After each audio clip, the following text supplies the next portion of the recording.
Welcome to the Salmon Runs YouTube. Enjoy the video. You begin by confirming essentials. The kid's Apple Watch is powered and charged, and your iPhone is nearby. Open Settings and launch Family Setup or the Watch app. This pairs the device under your family account. Once done, sign into your Apple ID and enable iCloud contacts so entries sync. Make sure the child's account is linked in family sharing. Without that, you can't manage contacts. Now proceed to the Watch app's contact management section to add the first entry. You're in the middle of the process now. Open the Watch app on your iPhone, tap Family Watches, and select the child's device. Once selected, go to Contacts and tap Add Contact. Enter the name, phone number, email if needed, and choose a label so the watch shows the right context. After you save, the iPhone pushes the contact to the child's watch via iCloud.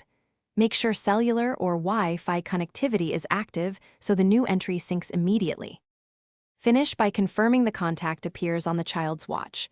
Open the Contacts app and test calling or messaging. If the entry is missing, toggle iCloud contacts on your iPhone off and on to force a resync, and wait a minute. Once done, restart both devices if needed. If contacts are still blocked, inspect screen time and communication limits in family sharing. Those settings can prevent adding or using contacts. Apply the change and recheck. Thanks for watching. Consider subscribing if we helped you.